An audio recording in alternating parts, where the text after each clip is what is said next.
Welcome back again guys dito sa ating channel.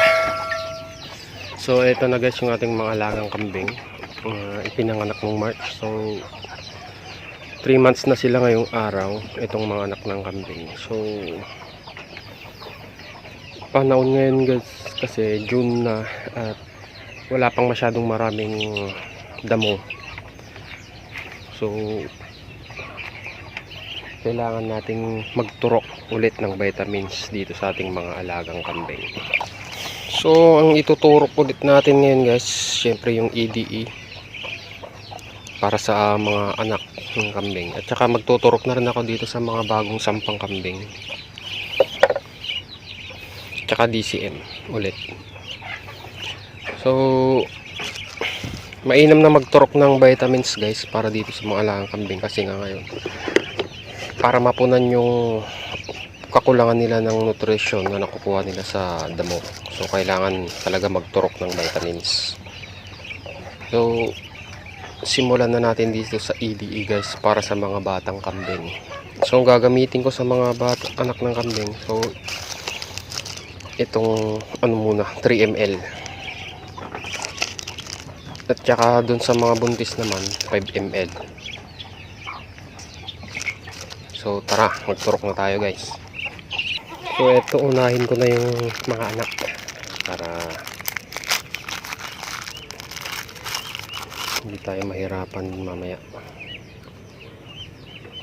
So ito nga guys, bago ulit itong ating mga gamit na syringe, kasi hindi tayo gumagamit ng mga gamit na.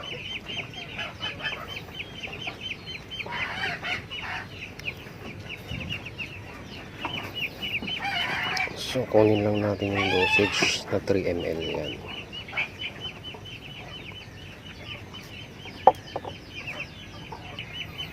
So eto na guys yung ating ituturok para sa mga anak ng kambing. So tamang tama lang yung 3 ml guys para dito sa mga ganitong kalaking kambing. Yan, anak ng kambing. So iturok na natin.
So ito naman guys, isusunod natin tong ating mga bagong napasampahan na kambing. So 5 ml yung ibibigay natin sa kanila. So yan, tulong na rin para kung sakaling buntis tong ating mga kambing, eh, para makapit, iwas pagkalaglag ng mga anak.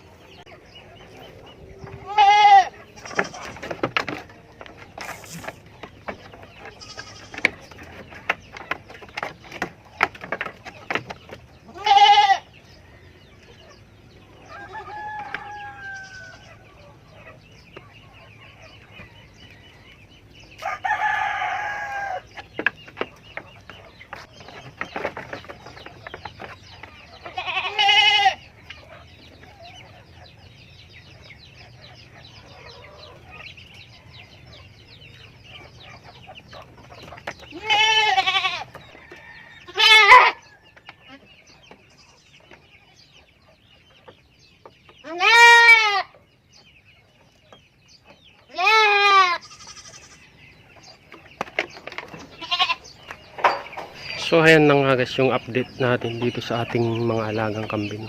Ayan, makikita nyo naman itong mga anak ng kambing natin, ang bilis lumaki talaga kapag kompleto sa vitamins. Pati na rin itong ating mga inahin at itong ating mga bagong pasampa. Ayan, medyo tumataba na, mapapansin mo talaga yung mga ito, tumataba sila kapag nabubuntis. So naubusan nga pala ako ng ating ABN, kaya hindi natin nabigyan yung iba. So bibili na lang siguro ako para dun sa ibang nating mga inahin. So ayan, para ito yung mga nanganak kasi kailangan pa din natin silang bigyan ng vitamins para mabilis silang maglandi. So 3 months na yung mga anak nila, pwede na ulit tong pasampahan guys pag naglandi na sila. So kailangan maturukan din ng vitamins. So ayan guys yung update ko dito sa ating mga alagang kambing. So sana'y nakatulong tong video na to guys sa inyong pag-alaga ng kambing. So ayan, padami na lang padami yung alaga kong kambing guys. And yun nga, sana'y patuloy yung subaybayan ng aking channel dito sa aking pag-aalaga ng kambing. So hanggang dito na lang ulit yung video natin guys. See you next video. Thanks for watching.